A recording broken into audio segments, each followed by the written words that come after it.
to siepena moko Homa Bay mane watiyogo. Len Julian, Leni Aoko, gisiepena moko Kefa Sabongo, plus gin magibukore ni jadolo en achiel. Jadolo is only one. Jadolo is only one. Jadolo en achiel. Tawinjo mana ka gini mako mach. To kendo gimake amaka makoro kendo koro obeda beda wach makoro nyaka kawuono koro olokore ni jadolo en achiel. Magesa ni bendo wana ka koro wuoko kacho doro komno mar Muhoroni. Yes. Paro no donjo ni karang. Okine kane mokwongo babu wane kansela Kisumu kaendi. Obedo kansela ma North East Kano. Obedo chairman mar Kisumu County Council. Mo otelo kaendi. Kaito ochung bendo run bendo for politics for a long time.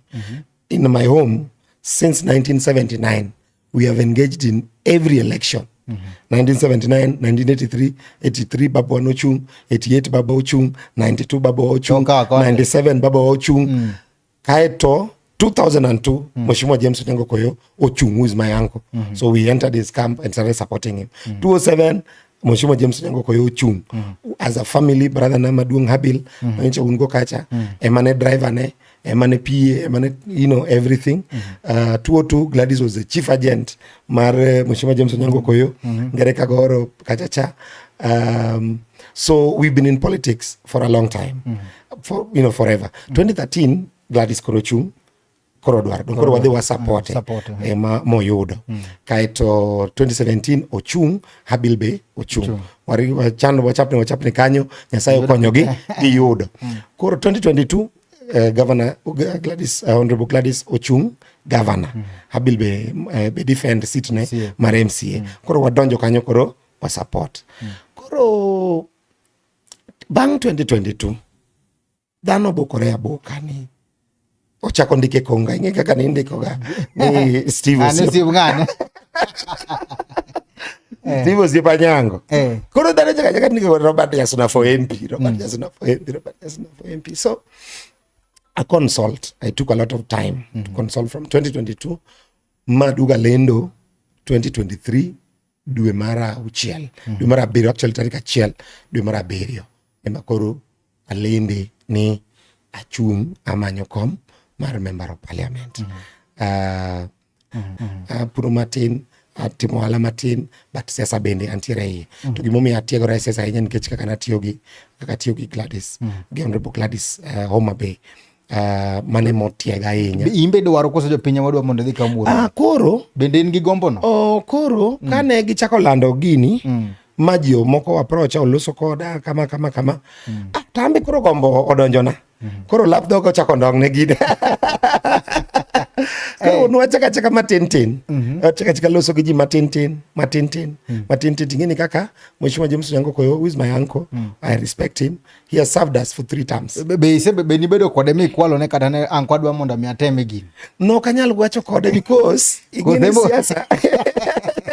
Ingini chalo ngama dwa golo moyo dho ngato. Kati do ka ochongo kata bam gweno ma ngato chamo idwa golo dhoge. Koro okonya yie ni mayot ahinya. The only thing minyalo timo en chako to show ni in strong. Kaito I know as a father onyalo wacho ni wuda ni otegno wene. Mano is possible. Embe no poma na kiwuok ni dwa chung. Opo na chungo. Initially no neno wena tugo. Yo weni maybe anana one of these boys mawabira dala from Nairobi to wacho ni gidwaro. To sani kora paro no senano ni we are serious and asewinjo conversations ko wacho ni okinyal underrate any politician. Nyiso ni kata no konyal underrate. What I'm trying to demonstrate, gimatemo mondo demonstrate ne en ni ko wena to kadhi lose the seat. Because ingeni as a family be nyako protect the seat kik lal. To governor beni pimo ne wach ni dwa chung. Be no mi consent. Governor na bet go piny. To kona ni kisemulo gigeni. Mi yudo koromi. Koro be idhi gine. Idhi many koro wan kanyal tami. Yeah, because ngini governor is caught in between us. Because Mheshimiwa James Orengo Koyo en wuon wa gidala. We are family. One family to kata family kende, one very close. Because wase bedo together igni mang'eny kabisa. Kendo kata mana support mimi yo family Mheshimiwa James Orengo Koyo osemiyo wa support as a family mang'eny kabisa. To wan bende as a family line ne mar siasa wase chung kode. Abil to nowacho nang'o? Owadu. Koro Gladys kaka nokona ni adhiya.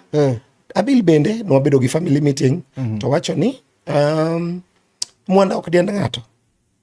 Kome mobete mar MCA gi kom mar bunge opogore. Adhiya jopiny ma odhi decide kaka nyalo bet, but we have a cordial relationship kabisa. O supporter kabisa. He's my number one supporter, especially award ne ma Nyang'o Masogo kanyo. Number 2, Abil ne campaign gi Mheshimiwa James Onyango Koyo for many years. Koro ong'eyo Muroni katok lwete. Ong'eyo kabisa. Sama kwa ng'eyo Muroni, ang'o ma idwa kelo kata lokruok mane midwa kelo Muroni? Mineno ne samoro Muroni. So iyudo ni Muroni constituency kane Professor Yecho Lweny member of parliament, especially sector mar education. Professor ne oyudo ka wantiere gi sikunde 9 mag secondary mag sirkal. Nogero 27 in 10 years. 27 new ones. Masani koro wabedo gi skunde 36 mag secondary. Kanyo pod gintie nyaka sani. Okay? Koro yudo ka wan gi a lot of turnover mar students. Kech ka giwuok seche mane professor ginene cha, MP cha emane wach mar 100% transition cha obire at the tail end kotieko. Koro yudo ka wan gi a lot of turnover. Primary schools produce nyithindo dhie secondary. Okay? Secondaries be wan go mang'eny. Yudo ka at least every 2 primary schools or 3 primary schools nigi secondary school achiel magi feed into. Ka jogo tieko to ka jomoko dhi Nyakach, jomoko dhi Nyabondo, jomoko dhi Kisumu, jomoko dhi kanye to donje skunde wagi. Koro there is now transition from secondary to tertiary. Ema koro wan go gi problem. Gech Muroni constituency onge college kata achiel. Waonge TTC, waonge KMTC, waonge any technical college. Waonge go kata the whole constituency. King'iyo Kisumu kata koro kanyal wuoye as a lot. But king'iyo kata Nyando, king'iyo kata Nyakach. Mheshimiwa Duma ogero Nyakach vocational training college. Nitiere MTC nitie. And a lot of other colleges. Ido kan colleges adek kata 4. Kidhi constituency kaka Rarieda for example. Every ward nigi colleges 2. Branch mar Jaramogi moro ni kanyo, technical college ni kanyo, MTC ni kanyo. Koro ido ka nyithindwa chandore in terms of the school. Ng'e kaka piny tek sani. Ka ng'ato dwa dhi somo koko dhi university to nyaka odhi osom mana Mawego, odhi osom Boya. Ting'eni piny betek. Gima costa janyuol osechandre chulo fees, kata yudo CDF chulo ni fees. To koro accommodation, transport, chiemo kiang'o gini chendo. Koro ka wakelo colleges machiegni ne jothurwa. You see? Ka wakelo colleges machiegni, to yudo ka ng'ato nyalo kata riemba piko to dhi school. Odok dala en gi dhako. Ogo matin kamano. To konyore. Koro vision na mokwongo education. Adwa ni mondo kigoche wan gi technical college kachacha. To en piny kabisa. Be flooding time be onge ng'ama some. Adwa ni mondo wagere kabisa mwa equipe mutegno mubed a renowned technical college makata bro bedo kata polytechnic diere moro mbele ma chieng' moro ne lokre nwa university. Okay? Muroni mano koro iluongo ni North East Kano sub county. Kaito wan gi Muroni sub county. Adhi gero ka ayudo thuolo gimiluongo ni KMTC. Lo nitiere tok Nyayo hospital mar sirkal mosebedo earmarked for a college. So wadhi gero KMTC kanyo. Wadhi keto education. Mar ariyo sani basari ma Muroni ichiwo. Tok chiwe in an organized manner. Kane Mheshimiwa James Orengo Koyo bedo mjumbe, he was very straight. Kendo no mark gigo kende, kendo no yudo ka ong'eyo, kendo no miyo nyithindo duto te 5,500. kendo nong'eyo families go gi nying gi kendo maka ng'ane maka kendo bedo gi ne Mheshimiwa Jongo ka MP to Gladys ne women rep to nan PA mar Governor Gladys at that time. Our offices no kiewo kama. Actually, we got 2 offices. No mak offices ariyo ngech no hotel to wayudo to wawene achiel manie bathe kanyo. Koro nene kaka notimo. Ono nyalo bedo gi basari forms gi. List gi nyaka saburu mar otieno ka en office. But later samuoyo gi nyau gi gino donje ma gino bedo confused. Miyudo ka samoro financial year nyalo kalo ma ok ochiw kata basari. Kichiwe sani, ichiwe ng'eruok, mara ino kisupport wa, mara koro gino onywandore. Kadonjo kacha, tadwa ni mondo nyithindwa duto te madhi e sikul nyaka yud kony. Ma uar nidi. Nyaka yud kony. Whether gigo kura ne jadolo, kata gigo kura ne jadolo. Iwinjo. Kaito nyaka wang'e niya, to what are the other avenues mwanya yudo go pesa mondo wakony go education. Nyaka wayaw some education fund kata kiti moro mwakonyo godo nyithindo mondo nyithindo osom. To bende adwa ni mondo encourage sikunde wagi nyithindo wa mondo dhi sikunde wa madalagi mondo sikunde wagi oyud resources mondo gin bende gigerre. Kik wawach ni Kisumu boys, I have no issue with other schools, but awach mana ni wan bende wagere sikunde wagi. There is no way ma skul nyalo gerore go ka nyithindo mariek ok dhi kanyo. Okay? Nikech nyithindo mariek odhi kanyo ka wayudo bas attention koro shift koro dhi ne sikunde wago. Koro adwaro ni mondo sikunde wagi 36 wapush gi wakwong wakaw kata 2-3 in every ward to wamigi support kabisa. Wabed gi a pure girls school ineno in every ward. Wajinka ntie pure girls school manena mar girls to wamie support, wager story buildings, wamigi bus, wager staff quarters ne jopuonj mondo wa encourage bende jopuonj mondo obi kanyo. Then wamigi reasonable resources mondo gi improve. So that is as far as education is concerned. There are issues of roads, there are issues of other things that we are more the timo ne jopiny. The other one and proper representation. Idoka wan gi factories. Muhoroni constituency man gi factories mang'eny mogik e Kenya mangima mag niang'. Nyaka wa engage gi jogi kaka koro sani President William Ruto notimo maber motimo gimiluongo ni leasing. Leasing ni ber nikech okaw kambi gi omiyo jo ohala giwegi joka nyaka los profit. Koro onge wach mondo sirkal biro konyowa biro oro no pesa kata kichulo tich. Kokichulo jotich in ma jotich weyi jotich dhi kama chielo, you see. So is a good thing, but nyaka wa engage gi. There are other things maginyalo timonwa. Gilosnwa ndara. Gichulnwa jopur on time. So that representation nyaka bedi. Nitiere weche mag legislation. Nyaka wa participate mucho muyo strongly on legislative matters in the floor of the house. Kamano. Ero kamano. Okimulo na weche go mag rowere nikech ka bende employment kata mana rowere yudo tich. Samoro bedo matek to mage mabende samoro nyawo weche mag njore. Lek mari ne rowere mabende samoro. First of all, anyisi wach moro. Gimone go encourage en somo. Bineno kaka koro sani ni somo media. Kiti katika somo media ni tidhi manyo gimi nyalo timo. Ne kaka koro this idea mar chunyo nagi TV. Ubiro gi idea ni nikech udhi school kae tu wacho ni walos karwa moro. Koro the first empowerment minyalo miyo ng'ato en mondo okwongo dhi obed kod skill. Ka ng'ato puonjore puonja loso apiko ni mobedo gi skill mar loso apiko, ng'ano ok nyal bedo jamaundu. Ng'ano dhi tetie yien kacha to chako loso apiko. Ka ng'ato bedo gi skill mar plumbing to chako manyo kaka otimo plumbing. King'iyo jowa matimo maundu ahinya kata modonjo weche mag gunism and weche machalo kamago, iyudo ka skill onge anything mong'eyo.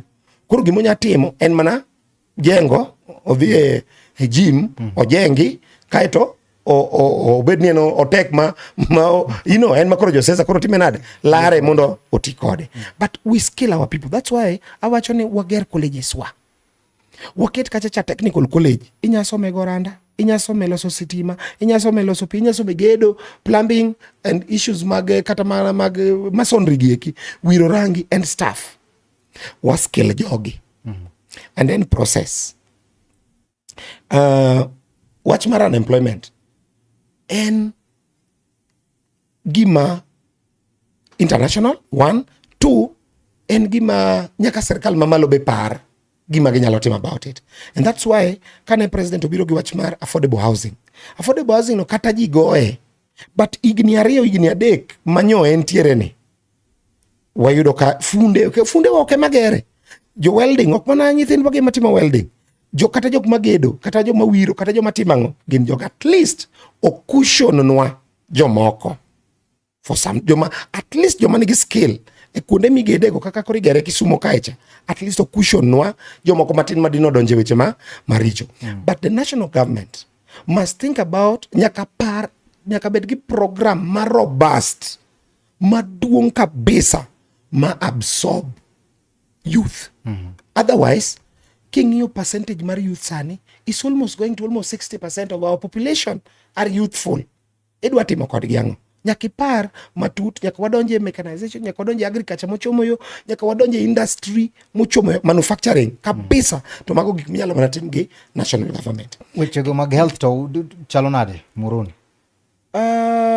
You know health, number 1, kawuoyo kaka member of parliament, kata aspirant, health is devolved. Nyiso ni entiere docket mar county government. But the introduction mar social health insurance kata authority SHA okushon jowa kuom wach mar koso pesa mar dhi osiptal. Iro ka sani ka ng'ato biro na ni nyathina tuo, first question, be in gi SHA?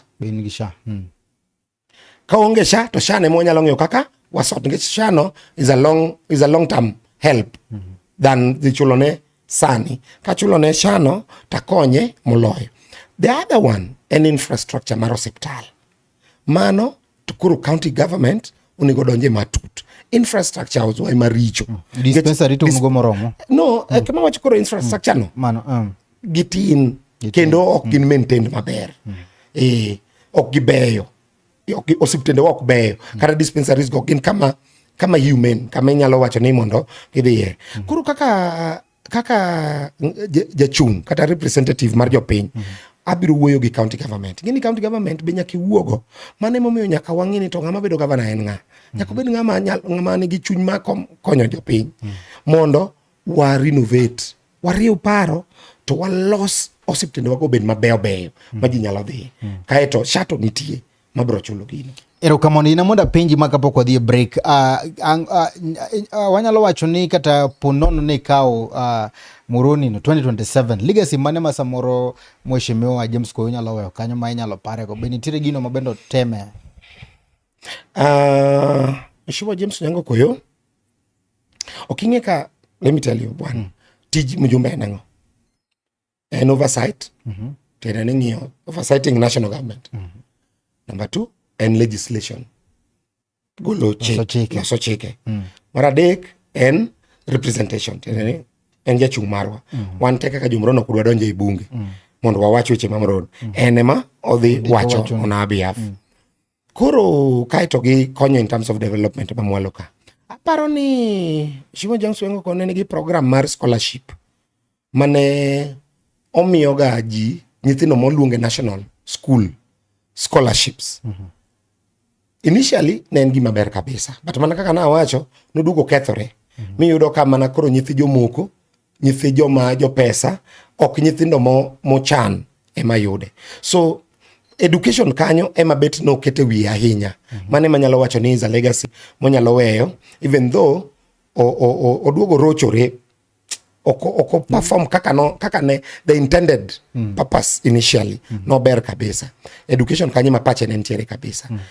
Kata basari no increase because Professor H nacho 3,000 to being ni CDF medore. Koro no in 5,000 to 5,000. Initially no chiwe maber kabisa. Sanito it's very pathetic. Oko ber. But awach ni ka bedo fair, ta awach ni kar education kanyo. Mapache Mama skunde praroga biro mana yodo ka be improvement moro timo kose basari no kende manuchi. Ogera few classrooms. Yeah, but there's no significant infrastructural development ma Mheshimiwa James Nyango Koyo otimo a sector mar education.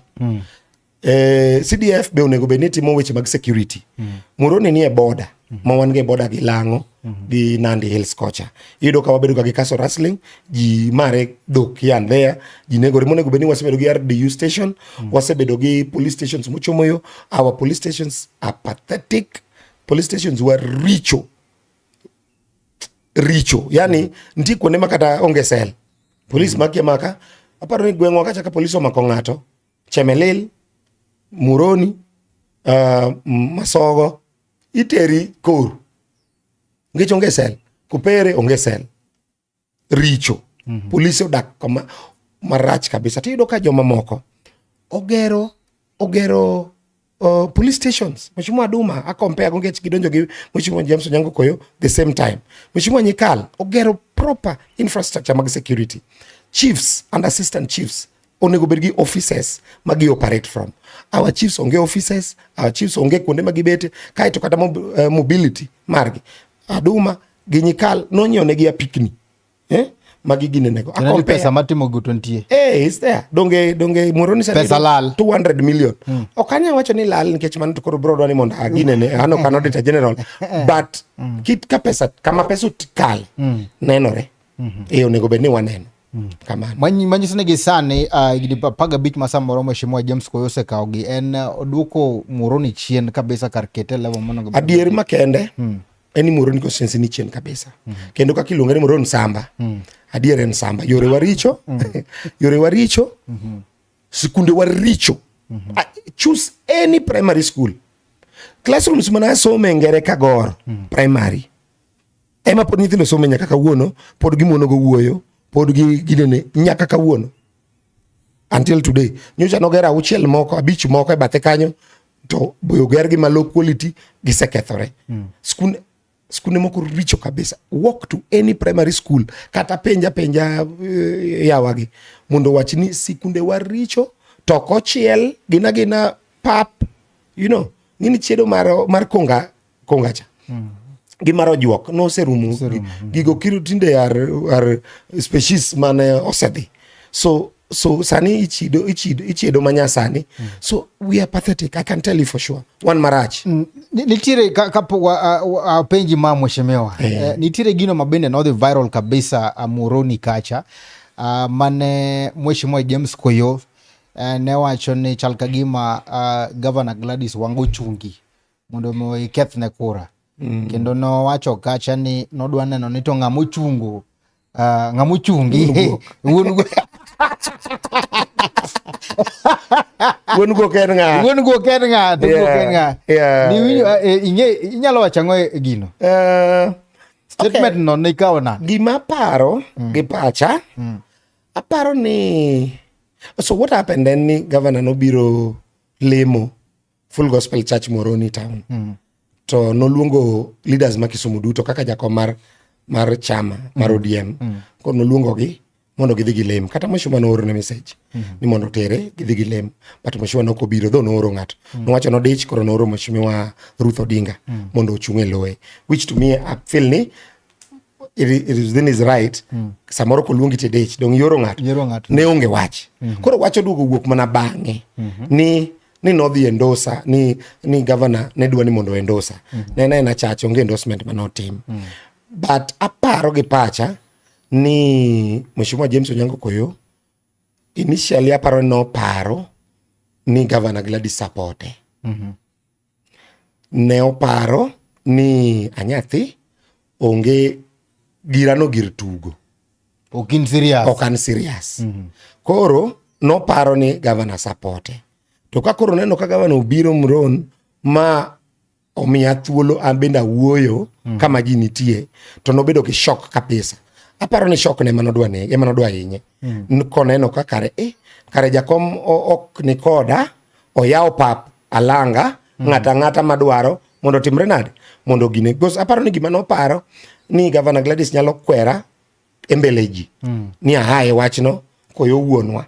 To gima ne Governor wacho ni ma wuode gibro mana loso gin jodala. You know. So aparo ni mane gima nobwoge kabisa. Kakoro aparo wachno matut. Aparo ni nobwoge kabisa. Aparo ni ne Governor ne dhi negidhi kwera ni monda we. In ikawe nade statement? Ne ok ober ahinya kaka noloso because kaka wacho ni ng'eni wan jodala and ok wana jodala kende, one very close. Omiyo kata ka gimoro timore to gavana ng'amo ng'eyo kendo en gi simbe, onyalo gocho ne mondo gilosi. Kaka nowacho ni wuon guok, it was not good reference, ne ok orifa maber. Ochako wacho ni nyakono emago ODM piny. Nyakono nowacho weche mang'eny out of ich wang'. Nowacho weche mang'eny kendo owuoye wachno for months. Apani kata sani kituge mabeto pod mirima. Nowacho ni osebedo bura kuom ndalo mathoth. Okunyal yombe. But ng'eni kori wuoro ni to nowacho ni an okami yie wiye te ndekni kata yie wiye achiel. To ng'ama ok yie wiye ndekni to iwe wiye nang'o? Malich ma kamoro amora midhiye wachne miwacho. Omiyo onego wabed gi reality niya. Time changes, gik moko lokore, ndalo be dhi. Ndalo dhi, ok dibere beda ng'at achiel manyaka nini, okin kidi. Kwa dhi break matin, samoro gini nyalo bedo matek kaka nyuola, wacho kata neno konyo wachiel ariyo adek, oganda moko mabende tim masapoti kaluwore gi polisi kata lek mabende in godo.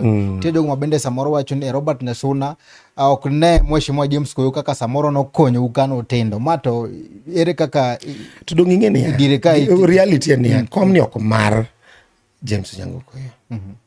Ere na custodian. Namba 2, jopinye mayiero ok nadhi e ode mae kome kata mitokane kata lope kata gire moro. Ma en gir jopiny matimo nade? Ema yiero. An bende achiwora mana ne jopiny mondo jopiny ogoya kogno kaeto one ni de gimiya koso de ginuo mheshimiwa James Onyango Koyo otinwa kuom higni 20. Okay? Kaeto en ng'eni en maber. En already en e kom. En nyaka gi pes sirkal. Onyalo tiyo ne jopiny mondo jopiny oyiere kendo. Omiyo ok en personal. Okamae gimoro. Mano gir jopiny. Aloni make mana gi kanyo modhi matin wadhi break ang waduogo nyaka Mgajwang' to wadhi chako kachiel kod somo ote magi kata pono no nen gi penjo moro amora kanyo kuom Mgajwang'. Bed mana kete chunyo na gi TV waduogo bang' sama chuok. Ma en duond onagi.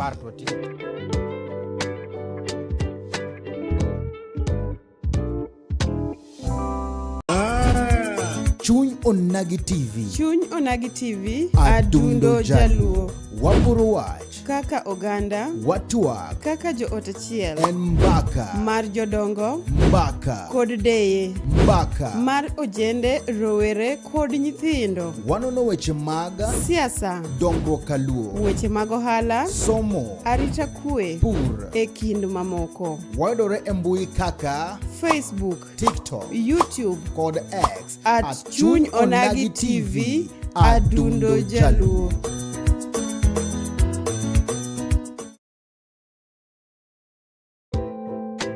Ma en duond onagi.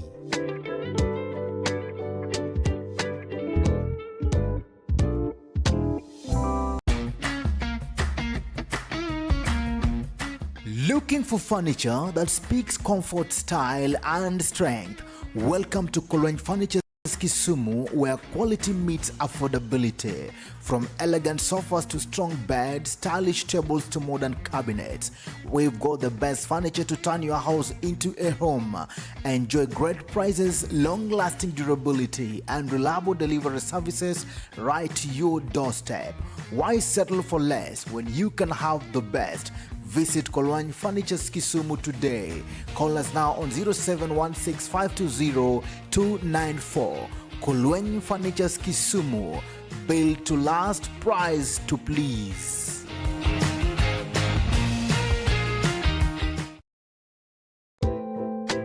Ma en duond onagi.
mana kamano nyakoram ga jwang akautul makena magonero kamano modunga nyarwa ke telono mara rio telono mogi kama podwan kande kachel koda jadolo kata mana jadolo jumbe ma Muhoroni 2027 prono okao penyo nyakoram ga jwang medikete mane chunyo nagi TV wacho ne kwadugu tuwadhi chao kachel kod somo ote magi wan kagi obambo girikado wacho ne mano MP 2027 Muhoroni Angi Prince Emeka wuod Nyaramba wacho ni Stevie Mosna PS Raymond Omolo wuod Nyasumbi Tekni Molo Ngima Mosna wuod gi Nyawang'aya Sukari SG wacho ni mano Muhoroni 001 mjumbe Wan gi Gori Japeng wuod Rabur wacho ni duondo nagi Mosna incoming MP Muhoroni 2027 Jadolo Robert Nyasuna amor kode kabisa oket nagi more namba ni Kiro na wanagaje mano jatelo machunye ler kapisoko Angolo olo jamasa wacho ni mano mjumbe Muhoroni 2027 jadolo na chiel Rauta Motos wacho ni gini ber jadala wagir jadolo ni ber wadonje uru Angi Mathiso Tieno Chieng wacho ni Mosna incoming Muhoroni constituency MP koneni an bunge president awacho ni tutam kajulu kae omanya PS Raymond Omolo mondo timne bunge mare empowerment kod tiyo gi office mare weche mag ID an gi Otale Press wacho ni mano mjumbe ma Muhoroni 2027 jadolo na chiel ngise ni Otale Press omose from Ofunyo Jerusalem akao kabisa jadolo gini dhigo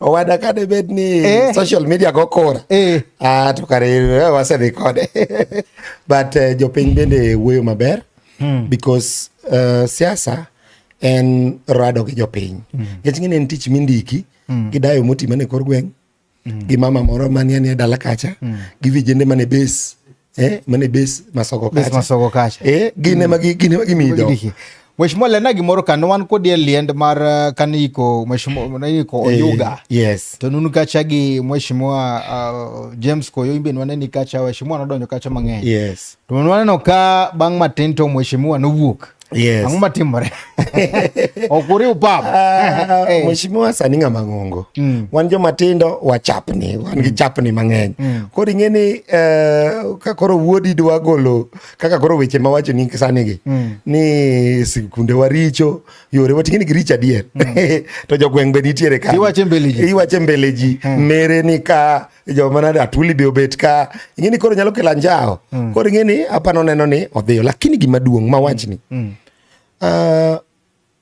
Mheshimiwa James Onyango Koyo is a lethal politician and realistic politician nyiso ni oneno reality okinya wuonde ni odhi maber to kodhi maber okinya wuonde ong'eyo omiyo kata sani kaka kuma piny oseringo osedhi ong'e maler ni jadolo to osewuoyo gi jopiny number 2 en wuonwa gi dala kaka nawacho ni omiyo oyuana chien ng'eni ng'ato nya yuani gi rieko ji mang'eny to ok nyal ng'eyo ji mang'eny ma oko mawakni to ok nyal understand but ok odwar ni mondo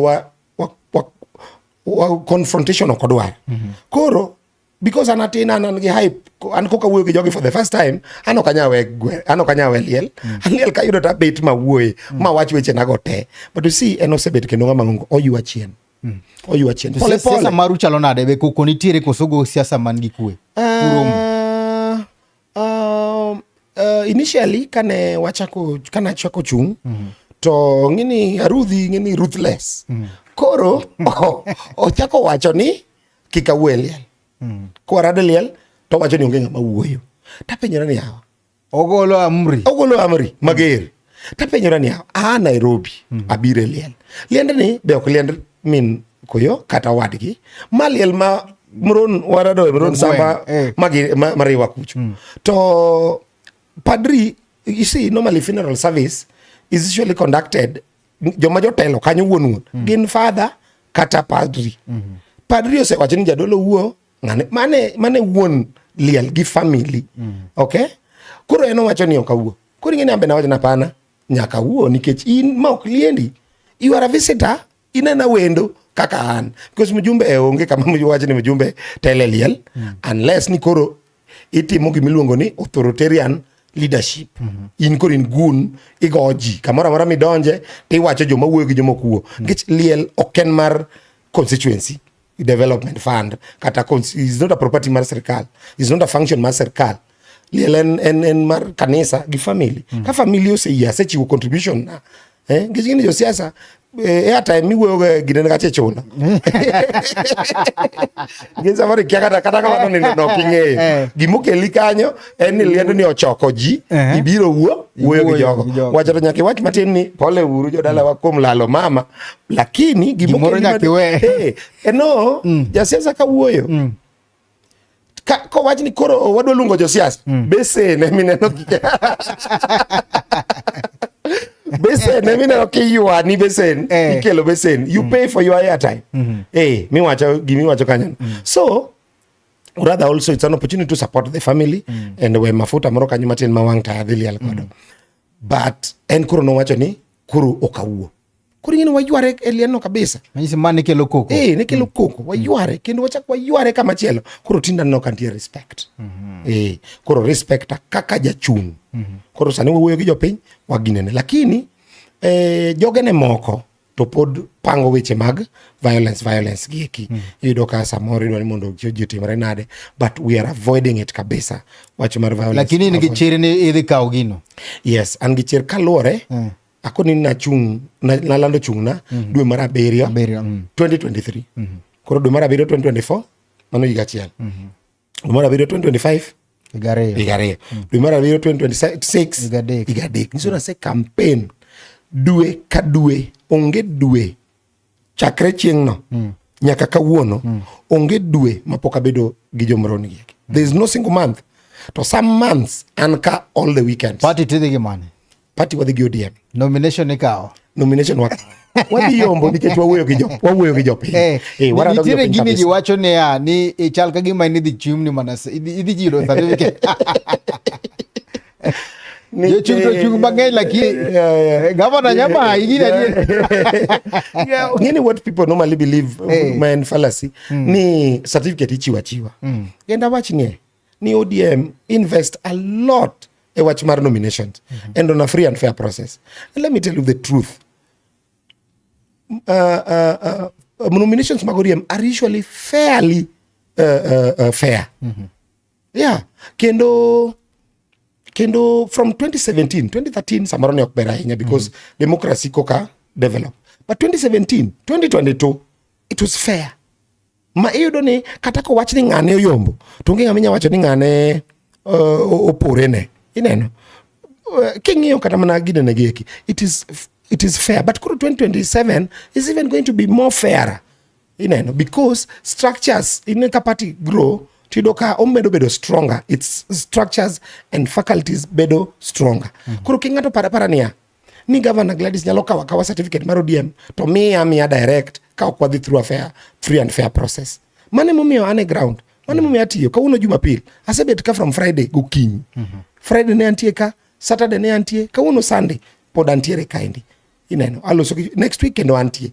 Awuoyo kadi ne bed ni ang'e ni governor dhi miya direct dong da beta Nairobi because biro ka is very expensive.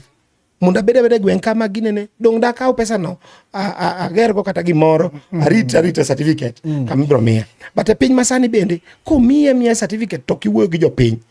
Nyasache liombi gi certificate nino. Iombigo. But ODM tamaka Moroni. ODM emanya kaka Moroni because Luo Nyanza pod ODM is very strong.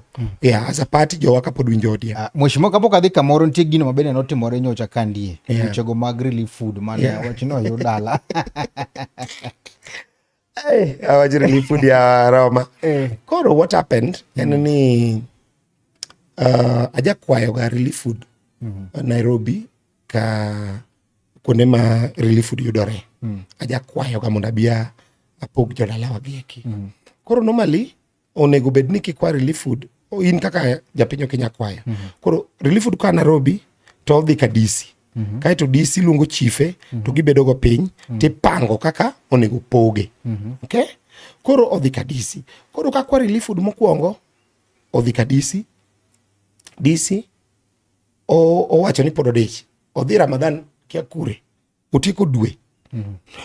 Mar ariyo koduogo to wacho ni pod obet piny kia gi joma nade. Kaling matin taneno ka manager mar CDF Sospita Ngere ema pogo bando goganda manya timore nade mana kwayo makelo tapenyo disdisi to kimiya chiemba cha mondo wadhi wapogi nyisawa kaka onego watim luong chife wa mondo wadhi watim nade wadhi wapogo gicha gichambe na kwayo ni mondo aterne jodalawa abende sami poge dong dachunge kanyo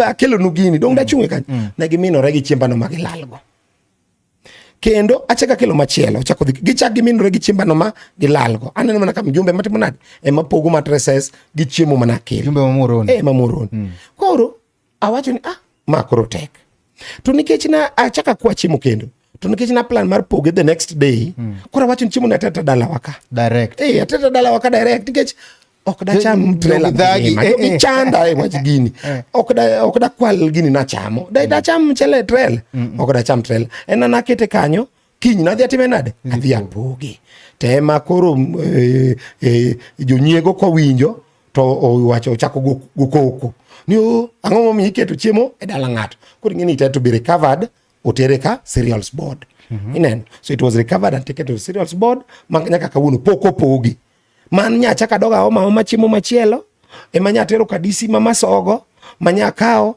nyawuotho gi chife nyoro mapogo chiemo ne ji 3,000 nyakoko machaka dhi chiemo chiro gini nyalo bedo ni siasa ne ntiere iye machaka dhi nyang'oma yes en siasa nge chiemo ni kanya poge omera jopiny mor koda omera mine go otenga omera mine mor tinge jadolo miyo nyaka nyithindo matindo koro ing'eni ka familia achiel nigi nyithindo 5 to dichuo gi dhako be obiro udok gi korogoro 7 yes imiyo everybody mobiro nyaka nyathi matin wamiyo ngeche king'eyo samoro odagi ok inyal ng'eyo dagi ok inyal biro koro kawne omiyo wamiyo ji te omera mine mor omera ko jadolo kende miwero koro ing'eni gini kiwero jadolo koro bet ka lit ne jomoko nikech ang'o nikech Mheshimiwa James Onyango Koyo nyaka bed mjumbe nyaka kawuono pok okelo gimiluongo ni relief food ne jowa oparo mana ni jowa kelo ge mitiyogo kon yes ema koro jiri kwaye mipogo makwayo aselus trailer 2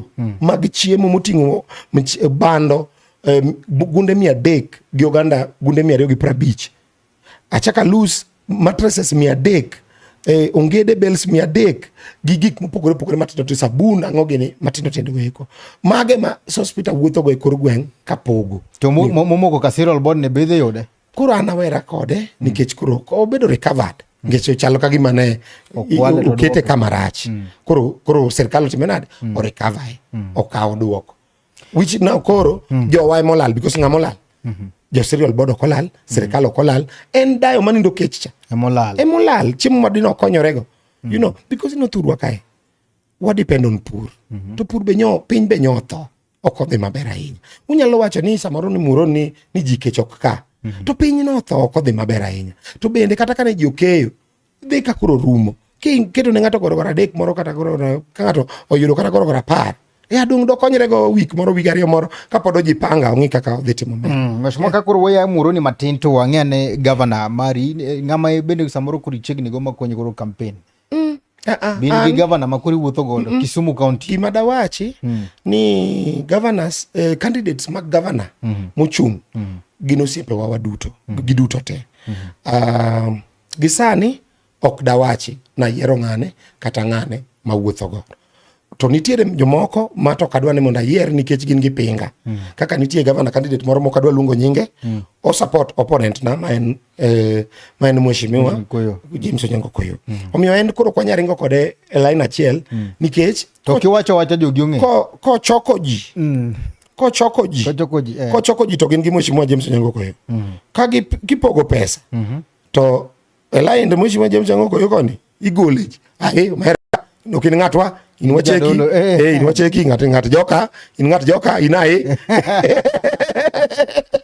inae kaeto the infrastructure motiyogo e campaign mare ma Muhoroni constituency otiyo gi the infrastructure mar Mheshimiwa James Onyango Koyo nyiso ni campaigner mare nyiso ni coordinators mage e Muhoroni te gin joge Mheshimiwa James Onyango Koyo omiyo joge na ok nya yudo gimoro kanyo omiyo en kare kanyo waonge to bende ase kata loso kode makone ni wan gine ne waduto if you want governor embrace wate mondo koro wabede gini waduto we keto ng'ata chiele mimiyo pesa campaign godo nikech koko miyo Mheshimiwa James Onyango koyo pesa, Mheshimiwa James Onyango ok wuotho mana gi pesa ne komiye to wuotho kolando go candidate no ineno. Omiyo koro support koro bedo matek nikech onge kama lwetwa donje. To bende kata koyudo gimo manyo ni wabiro donjo kanye, ere kaka wabiro dhi ire dong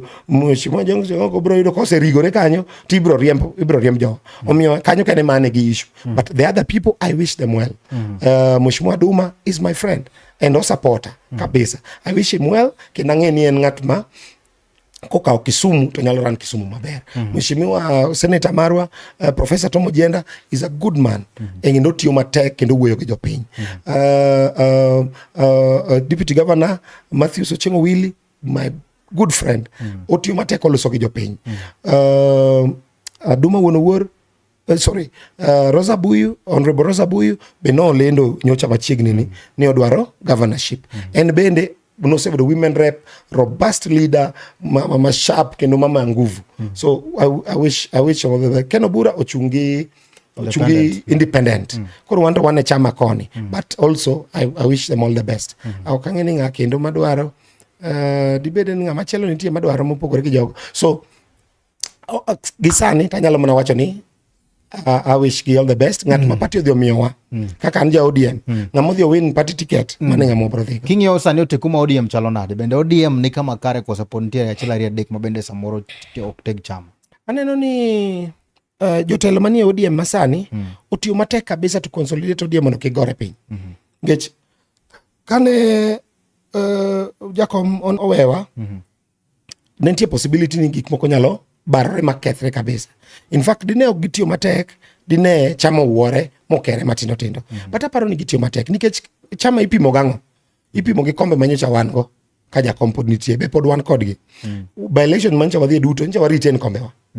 Omiyo wanya wacho ni maarufu mar ODM pod strong and could even be stronger nikech koro leadership be koro lokore, ji bedo mayang ma gine manyalo propagate weche mag ODM. To bende donjo ma koro wariwore kendo gi President William Ruto wach mar broad based government, wan gi jowa matie sirkal. Omiyo chama because our former chair is a minister now in the broad based government, nyiso ni chama koro nigi nguvu kabisa. Kendo aneno ka wan strong. Aneno ni ODM strong, kata kobro kethore tok sani. Yandine wan chal kagima governor ma Homa Bay Gladys Wanga ka chal kod the interior PS Raymond Omolo ne gin gi achiel ariyo adek, but ka waneno of late waneno kagima giriwore gibedo gimoro achiel. Giriwore kabisa kendo mano en gima ber kabisa ne chama mar ODM to kendo ne oganda mar Luo. Riwruok no endo en gima ber kendo adwa napongeza gi kabisa ni gimed riwore kabisa. Dr. Raymond Omolo ng'ama ber kendo ng'ama onge wach kendo tiyo matek ne President William Ruto kendo ng'ama chunye ler. Governor Gladys Wanga betiyo matek ne chama mar ODM kendo ne oganda Luo. Koro giriwre ariwa. Ka penji, ang'o ma samoro kata kido mane mekaw kuom Gladys governor ma Homa Bay ma samoro bende neno kido ma samoro jomoro kia bat kido ma samoro ikaw kuom hapa ni na tich matek. Hapa ni na tich matek kendo manyo kura gi ngufu. Gi ngufu motegno ma entiere go because ana campaign kode women rep mocha kwa campaign e governor. Omiyo hapa ni mane gima nyalo wacho na kawo. Ano kaol kata sani mimi agimo matin tadoka dala. Adoka dala adok moyo gi jopiny. Oganda moko wacho ni 2027 nyalo bedo matek mondo Ruto dogie telo. Ing'eyo incumbency ok en gima yot ne presidents duto te mosebedo Kenya ka. President Moi lost election kane odwa ni mondo omi Uhuru Kenyatta. Mano wanyalo kwano ni he lost. President Mwai Kibaki 2007 lost election. President Uhuru Kenyatta lost second term mare. Maji odoke yiero. Kibaki no lose 2007 mo waloso gimiluongo ni Grand Coalition Government donge.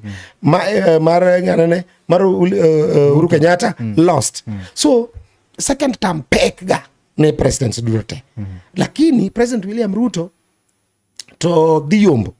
Gimomiyo dhi yombo en nikech joma pinge poko riwore. Poko obedo gi focus riwruok. Kaeto pogi identify kata candidate. Yini kaka en sano campaign kaka president. Koja tuwinjo ka Sifuna president, Wamunyoro dwa president, Kalonzo dwa president, Babu no Sane giro rani Sifuna makoro no pogi wacho kendo ibiro neno ka biro wuore ma ok ber Matiang'i be dwaro. Pogi wacho miyo ana support President William Ruto nikech osetimo gik ma many presidents pok otimo kendo kaka oganda omiyo wa gik ma pok nwa bedo godo. Interior PS pok nwa bedo go in a long time, ne wan go mana chon diere Moi. Ministry ma finance pok nwa yudo nyaka nene, omiyo wa mar mach bende koro wan go, omiyo ang'e ni ka wa support to nyalo medowa, onyalo miyowa mang'eny moingo kanyo. Omiyo an kata weekend ni nalando 2 term ma impossible kamoro amora ma dhi moko wacho no timo ber lakini jogo moyud lemo go malo koni ber lakini japiny nyore ko no mano propaganda. Wach mane jopiny nyore no is not true. PS kachako go Dr. Raymond Molo tiyo matek ne jopiny kendo yudo kata mana Kisumbwa ka nitie jok mo support ma at a personal level, tiyudo ka kata nitiere widows mo support, to nitiere jok motiyo negi bende mang'eny. Mheshimiwa John Mbadi yore wa manyocha chando wa mano osekwamo higni amin Rusinga Ring Road, ndara mawuok Sindo kadhi nyaka Magunga kakalo madhi nyaka tung Sori nosechung higni mang'eny pok notim. Kisumu ka yorwa makani ndi mama Mboleo kadhi wuok Chemelil nosechung higni mang'eny kapok noger. A lot of things magitimo eno ni jowa should be patient. Jowa obed patient gi jo mantiere sirkal, wawe ledho sata ni onge jopiny ok winji jopiny. Ipani kano okuywe mane minister marfa dene wawinjo anything. So sani bet wawinjo matin, wamige miya thuolo. Sirkal ok en kama idonje sano to se okang'e gimonego bedni itimo. Gimotimore Olkalau ok nyal timore Nyanza ka. Wan gi president. Wan gi president. Joka kano we president. Wan gi president. Ok apar ka gima kamano bro timore.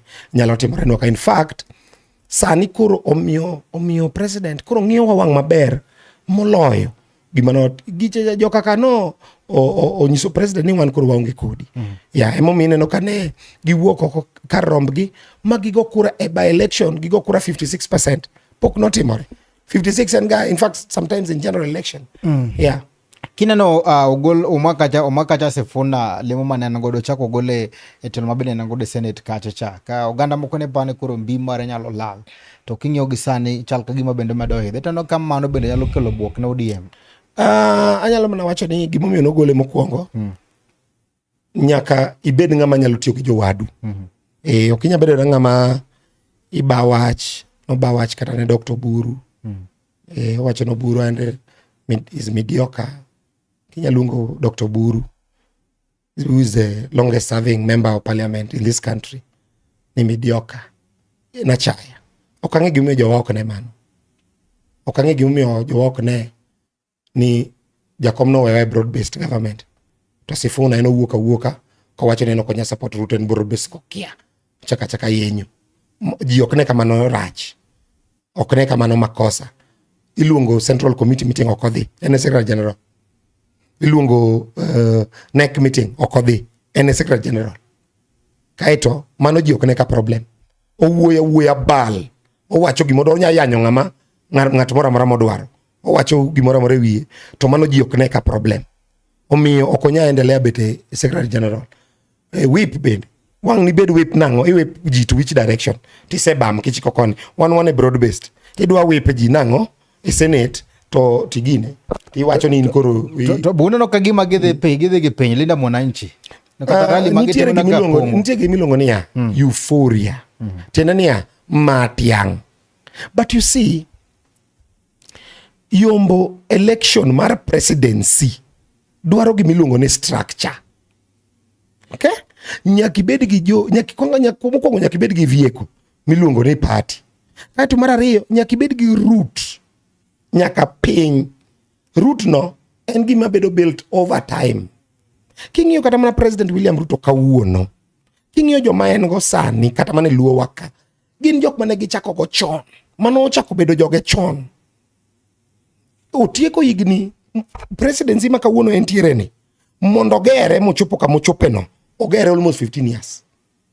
Kogere agere, inya yudo ni samoro President William Ruto karen kata Minister for Agriculture, obiro kata odhi limo Rojode, odhi limo ng'awa, en gi joge ne. Ochako gero girecha. Ineno. Kobedo deputy president, to koro chaka lose maber chuth for 10 years kogere. Omiyo ok en gima inyalo yuda ni kor gi euphoria ni noriembi as a secretary general koro inyalo bedo president. It's not possible. Sifuna ok dhi bedo president ma Kenya ka onge gi capacity mar coordinating gimiluongo ni presidential election. Mi bed gi agent nyaka mwalo. Iwacho ni pono na opposition orewre to gigolo ng'at achiel, ng'ano ma bende nyalo kelo mbi motegno.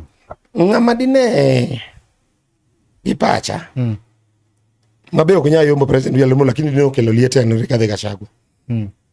Nikech en jasiasa matululu kendo mana siasa ne motimo. Nyaka nyocha riembe obet piny otimo mana tich siasa okinyi godhiambo. Mountain bende koro ne dhi neno ni gigo kura ne president. Koro gidhi gone kura te. Kaeto oreu kara gi mar Kalonzo cha. Ng'at mane nyalo chendo mabe ok nyal yombo nikech ogendni mamoko ok nyal miye nikech en ochung' ni en ja mountain. Ineno kendo en gi ukabila. Ose show a lot of ukabila. But en kende mano nyalo show. En kende be en gi pesa. Manyalo timo wach mar presidential election. Otherwise joma moko gito matiang. Be idhi lose code gi okata ni dhi nyiew gi. Idhi lose code gi mbele ka idhi no ka gichako wuore. Mbele ka idhi no ka matiang wuore ringo were gi wachno biro Kalonzo cha betinde wachno jony konya yudo gimoro chamo ae ogine nikech Sifuna gende koro dwako go kainya. Kata Babu Owino banya neno ginene kachacha rally kacha no komora inya. Anno ko chwanyore samatino chwanyore. Aneno ko nyalo were. Weri gi protocol. Weri gi protocol uchanda. Anno ka sata to balwete. Giburu mna du. Chal ka gima barwok bende ne. No. Holding gi chacha together. Okay gima yot. Kata jakom mane nitie mondo hold kata mana code mobed together. Mi hold Azimio mabed together. Mi hold kata NASA mabed together. Ok en gima yot. Wana penja ne gini gima bende sani timore ni Babu Owino ma samoro ne biro matek kendo ne manongo bende obedo okawo mano sani Sifuna samoro mawuoka okawe. Gino nenore nade? King'iyo kata mana sacrifices ma kata Babu osemake. Babu make a lot of sacrifices kata mana nochungi baba. Kata mana in terms of proper mobilization. Babu make a lot of sacrifice and a lot of mobilization. Jogo bende mana kajo nikech Babu. Nyiwinjo kata kigo mani Babu. Nyiso ni it is not fair. Nikoro in mikelo ji in ema be nyingi mabe ji imiyo ji biro to kaeto iketo ni koro ng'ate mitimo nade emithulo malo. Ananeno ni Sifuna gini nitie kaka idhiro gi from someone else. Omiyo ang'e Babu obro were gi joka. Nikech joka chalo ka gima ochung'e goke to tiele piny. Obro were kodgi. Unga ka jo ODM bono nyalo luonge kaka ojana mabende do. No, Babu ja ODM. He's a member of ODM. Kendo se struggle ne ODM. Kendo kapar kantie ng'ama ose chandore ne ODM ose go kata gi kidi ko dwa kata negi gi baba e chopa. Ka en e chopa to kata ose make so many times e weche mag ODM gieki malo Babu Owino. Omiyo odhi duoge ODM kendo ochung'nwa Nairobi obednwa governor ma Nairobi e chama mar ODM. Yes. Orengo ni kama kare kosembo la. Jaduong' Orengo tanyalo mna wacho governor ni oluselosa kode mos. He has also been in the struggle for a very long time. To koneno ka koro kodwa bedo consulted, to nyalo nyiso ni embe en wuoyi. Ineno kare ambe an wuoyi, lakini mondo wa consolidate kura mar Nyanzani, Luo Nyanzani. 90% mare wakawa mi President William Ruto nyaka los gi James Orengo. Mondo ong'ine kamoro embo bede mesa. Gima chendo ka en mesa. Mesa. Ngomo miyo ana unge mesa. Dak luonga. Dak luonga e mesa. Onego luonga e mesa mondo embe los kode. Ka watieko nitiere gino mabende party leader yuago kabisa moluor Oburu Ginga. Wach go magunizum mabende koro ya wuok ka kacha kija siasa tilawa. Na wacho ni jo gibiro makata keni magi ojende ma party mane. Gi a lot of gunism. Gini chal ka gima bende koro chando jo siasa makata koro dhi kamoro bedo matek. Moloyo to kisumbwa ka. To dwa bede maliet sawa. To gini en because of lack of jobs. Ng'ato onge gima cham. In gi dhako, in gi nyithindo, to onge gima cham. To ng'ato luongi ni wadhi wa protect ja siasa cha, omiwa gimoro. Kata ng'ane jadolo biro kachacha, nyako dhi omiwa pesa, nge ji believe ni ja siasa nigi pesa. Koro thiedhe en mondo yawuot obed gi skill. Gimore lwet gima ginyalo timo. Gimore lwedo. skill moro, Skill gipuonjre moro. timo gimoro, mane gimonego watim. To en